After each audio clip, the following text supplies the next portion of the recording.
Hello, welcome to Simply Liminal. My name is Stacy. This is my daily 2-card reading for Wednesday, May 15th, 2024. This is Wednesday again, so this means it's the last day that we're going to be working with this card deck.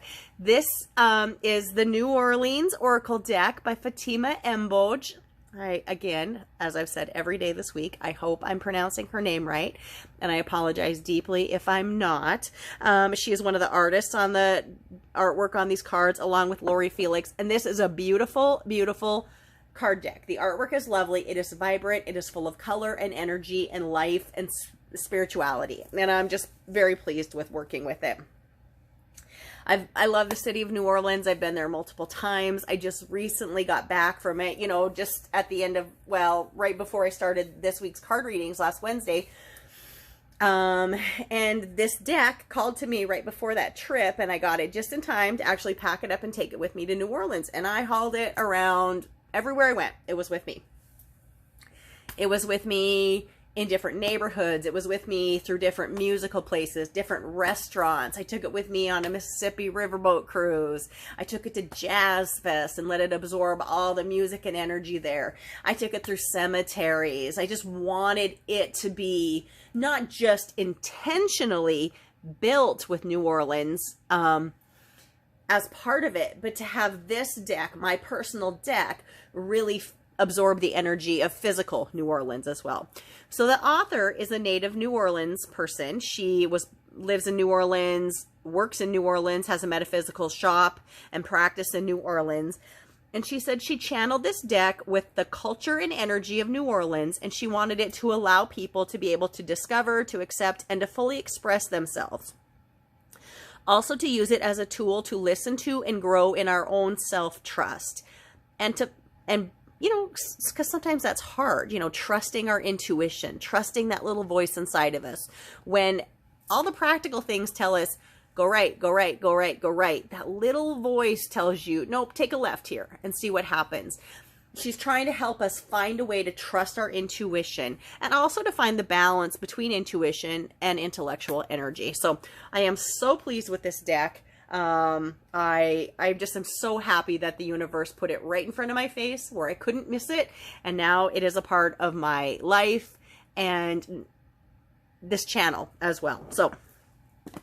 So we will do our final card readings, today. As always, I look at two things. I look at the energy card, which is the force that's directed towards us from the universe. And then I look at a focus card, which is our intent, our effort, or our response that we put back into that energy. Because ultimately we're co-creating, spirit gives us something and then we give spirit something back, and then we make something beautiful, with these combined energies. So I've been side shuffling this deck, and I've been pulling the top two cards, and that's what we're going to continue to do. Now, I have had a couple days where I've had jumpers. I mean, yesterday's card just fell out and flopped over and revealed itself well before I was ready for it. But you know what? I truly believe that card wanted to be seen, and that's what happened. And so we're rolling with that. I also want to say before I flip these cards over that we had the new moon. Actually, it was new moon while I was in New Orleans. New moon in Taurus. And now we are moving through the moon cycle, and we are in the first quarter moon today. So that's the waxing crescent moon, or the waxing half moon. And so we're building back from new moon to that energy of full moon. We're kind of right in the middle, but this is a great time to put the work in and then manifest stuff at the full moon. So let's go ahead and look at our energy card for today and see what we got. Oh, this is a beautiful card. We have not seen this one this week in this deck. This is the learning card. I love the number 21. I'm not talking too much about numerology in these readings, but I just want to say 21 is a great number. Now, maybe because I learned to play blackjack as a kid and I thought that was great, but also 3s and 7s are very important numbers for me personally in my life. And 3 times 7 is 21. 7 times 3 is 21. These things repeat over and over and over again. So 21, blackjack, it's a great number, and I always feel very positive about that. But this card is gorgeous. We sort of have like this interlocking concept of almost like DNA, but it's very much like kind of tied to almost the chakra system as well, except that what we have here in the middle is not every chakra symbol, but it is different eyes. We have an eye, we have an eye, we have an eye. We have our own two eyes, which are closed. We have all these other eyes coming to us. Purple is also a color that really makes me think of dreamy, spiritual energy. Kind of makes me think of Pisces energy. Not that this has anything necessarily to do with Pisces. And I haven't looked at this moon phase. Potentially it's in Pisces, and then that will be even weirder. But anyway, let's take a look at the learning card and what the meaning is here to know what kind of energy we have coming at us today. Excuse me. Let me have just a sip of water. Thank you. This one's a little bit longer, so bear with me while I read it. Okay. The more you know, the more you realize how much there is left to learn. Amen. That is true. You are currently in a learning and growth cycle that will lead you in the direction you desire. During this time, you will be more aware of patterns and synchronicities, especially within yourself.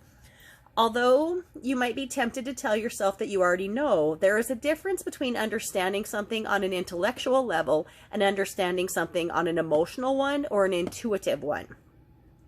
So she's mentioning that distinction there. There are many times that knowing something intellectually gets confused with truly getting it.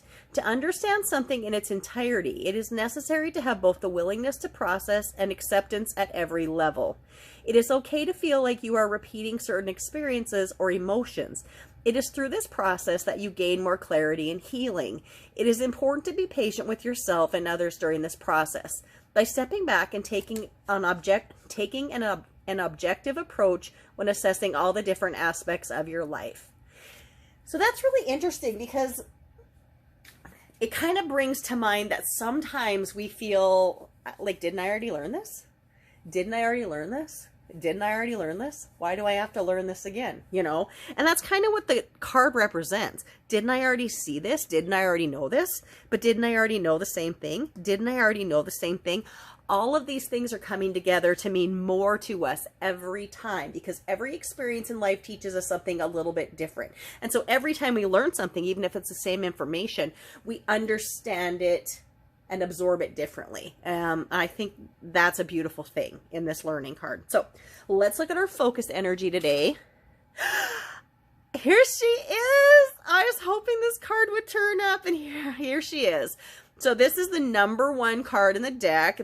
It is power, and this represents Marie Laveau. Now, when I see the 1 card, it always makes me think of the tarot deck. The 1 card is the magician, and he is the dude that can do everything. He is the Merlin. He has all the knowledge, all the skills, all the tools to make things happen. And here we have this card representing power as our energy today. And this card is, or this artwork is depicting Marie Laveau. So let me read this. When I first looked through this book, I was like, before I even looked through the card, I looked through the book and I was like, beautiful, beautiful, beautiful artwork. And there's not a whole lot of words here like there were in the last card. This is a short, more succinct message, which makes sense when it comes with power, because power is forceful and it's there. So here we go. Marie Laveau was the epitome of power and grace within the community of New Orleans. Not only was she known to be an astute businesswoman, but she was also the go-to person for the spiritual remedies of everyday life.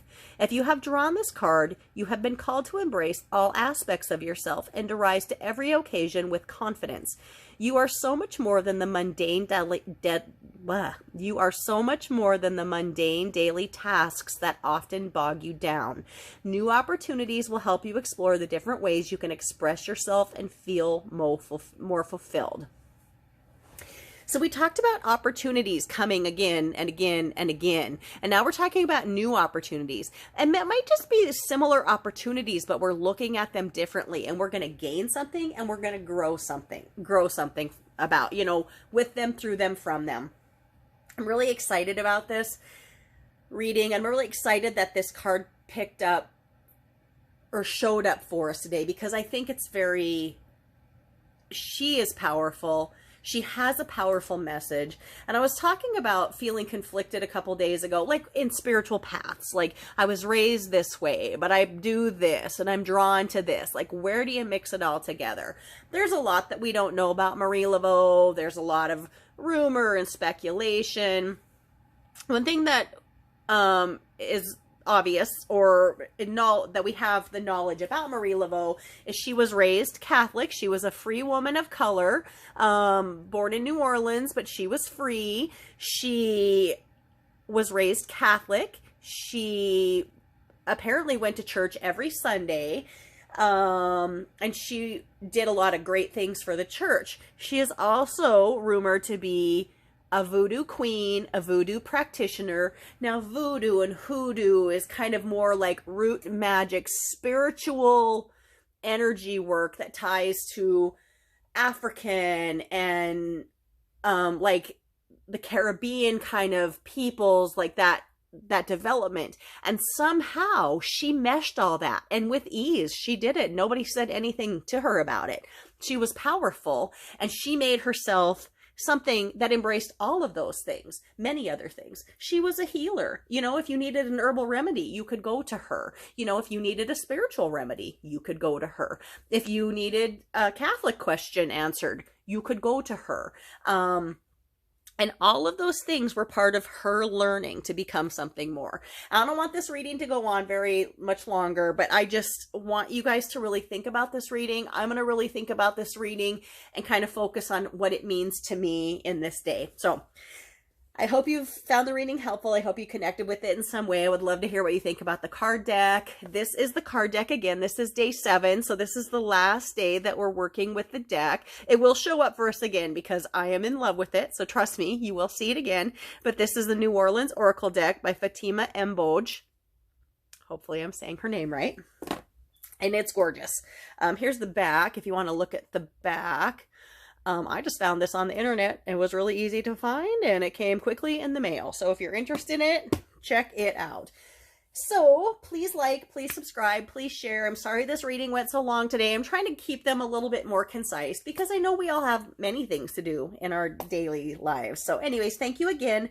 My name is Stacy. Thank you for visiting Simply Liminal with me, and I will see you with a new deck tomorrow.